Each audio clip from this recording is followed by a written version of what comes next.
Pour une éducation inclusive et de qualité au service de la vie et de la paix, quel scénario pour éduquer et partager les valeurs de la non-violence à l'école?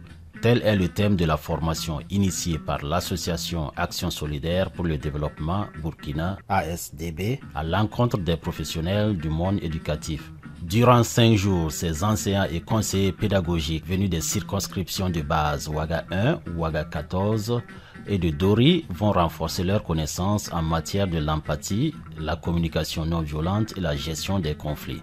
La communication non violente, qui est un processus élaboré par Marshall Rosenberg, est le langage et les interactions qui renforcent notre aptitude à donner avec bienveillance et à inspirer aux autres le désir d'en faire autant.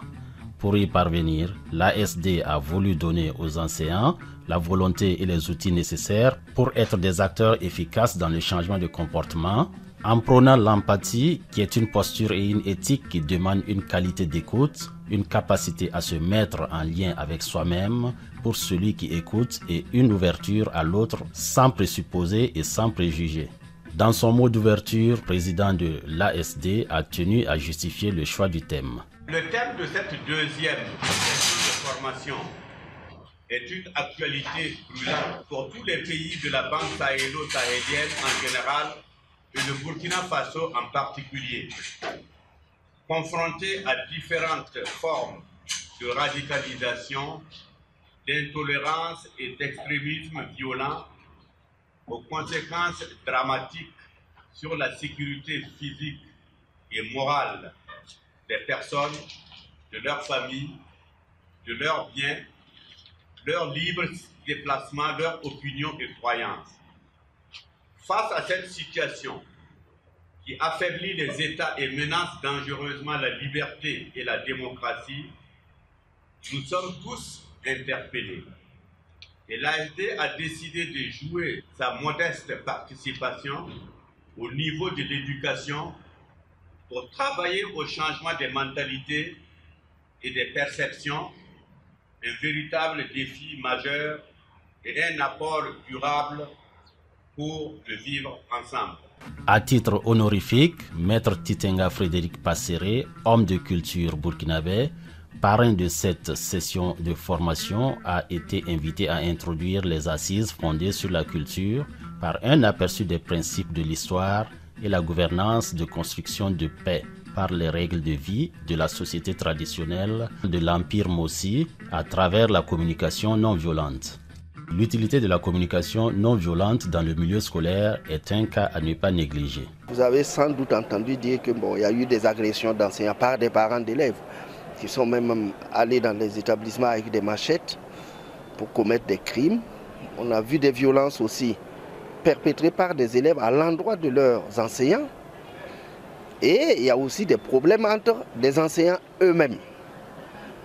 Alors, le milieu éducatif, c'est un milieu où tout, c'est la base de tout.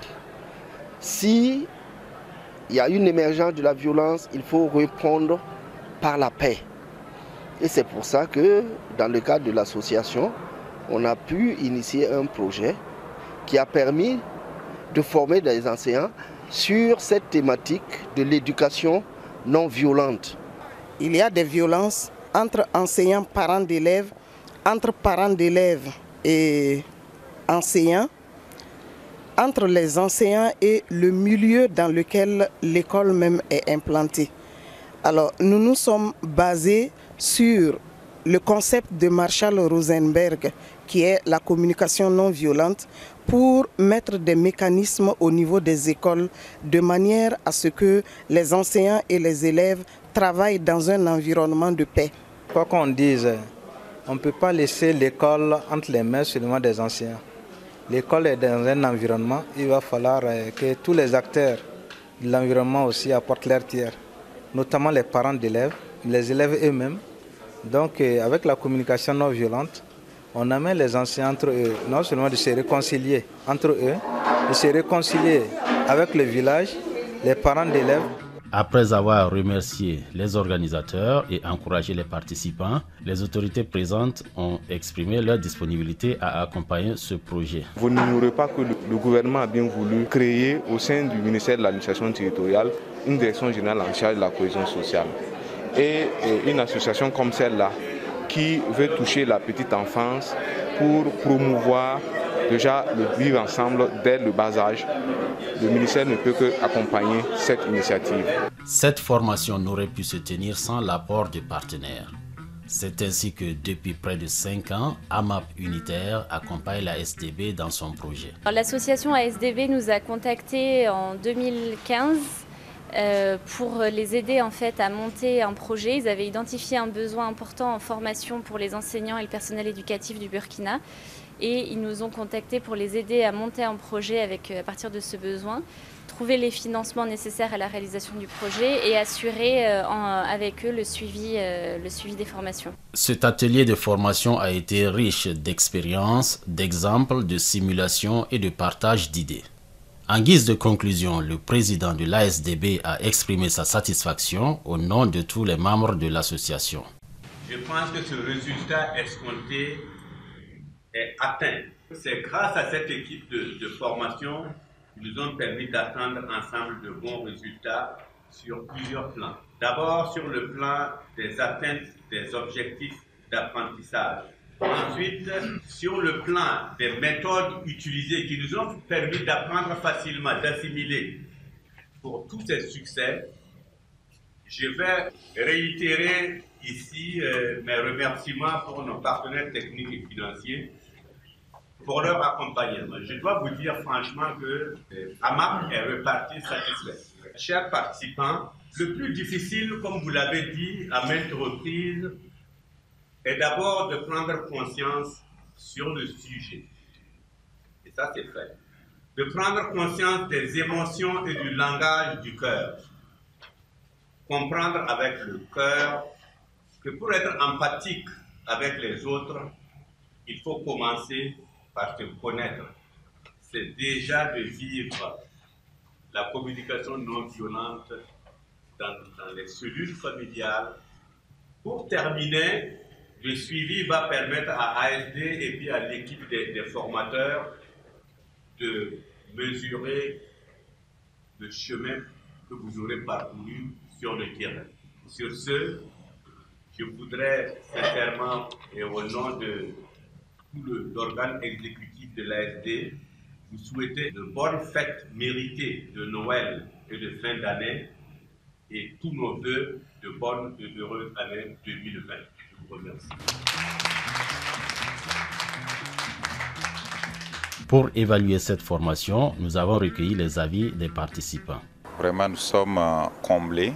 Et à travers cette formation, j'ai pu comprendre que les conflits que nous avons le plus souvent sont dus souvent à un manque de langage empathique.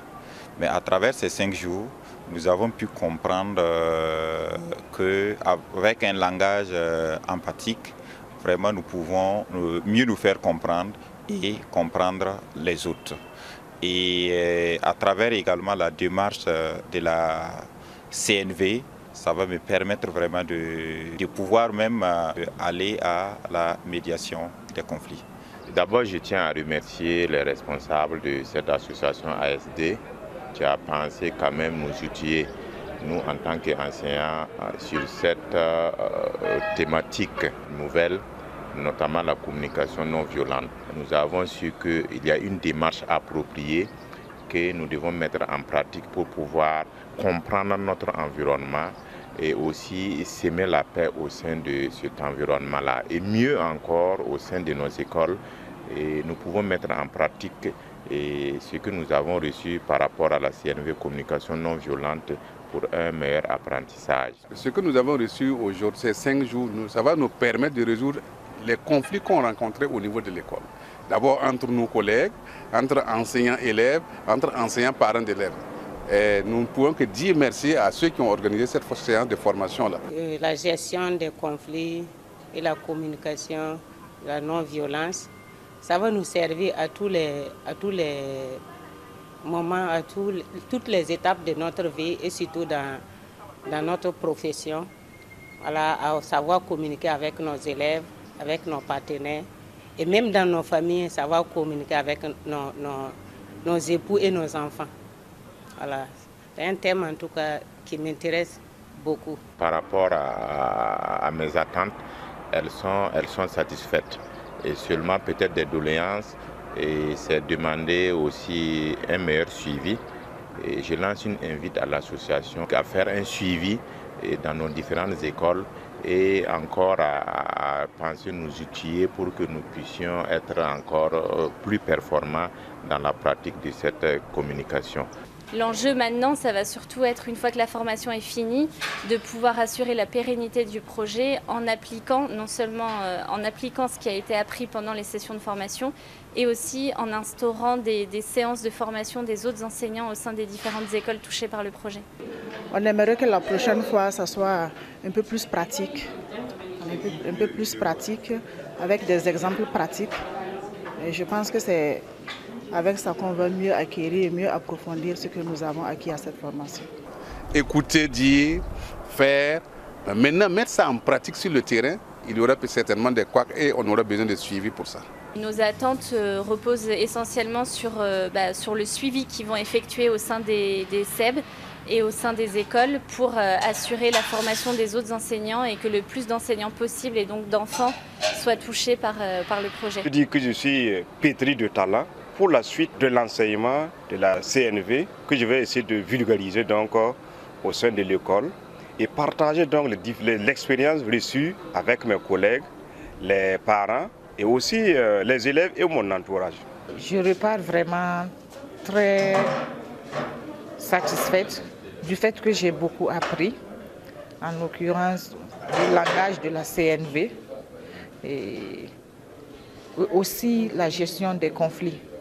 Pour ce qui concerne le langage de la CNV, je me suis rendu compte que moi-même de nature, j'étais un peu violente dans mes propos, dans ma manière de communiquer et je pars convaincue que je pourrais mettre en pratique ce que j'ai appris ici, comment utiliser le langage de la CNV pour donner de l'empathie aux autres et en même temps recevoir, non seulement dans mon milieu de travail, mais aussi à domicile avec nos enfants, dans notre cadre de vie de tous les jours. Et pour la gestion des conflits, souvent nous pensons résoudre, être des médiateurs, alors qu'en réalité, nous n'en étions pas un. Et cette fois-ci, nous savons comment gérer au mieux les conflits. Nous sortons de cette salle nantis de beaucoup de connaissances et nous avons pris la résolution de faire une restitution au retour à l'école. La restitution, c'est quoi? C'est d'abord respecter les 3 étapes, et les 4 étapes du moins dans la résolution d'un problème en tant que médiateur en observant la CNB. En tout temps, observer ces 4 étapes-là dans la résolution d'un conflit en tant que responsable d'établissement ou bien en tant que personne vivant un conflit et aussi amener les enfants à monter des clubs, pourquoi pas, pour pouvoir prévenir ces crises-là ou bien les juguler une fois que les crises sont nées.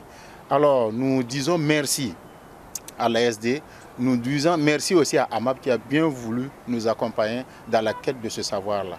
Et on profite de l'occasion aussi pour demander à ce que ces genres de formation soient toujours programmés pour nous permettre d'accroître notre capacité et à résoudre les problèmes qui sont inhérents à notre existence. Ce fut dans une ambiance conviviale, comme l'a souhaité le président de l'ASDB dans son mot de fin, que s'est clôturée cette formation à la veille de l'année 2020.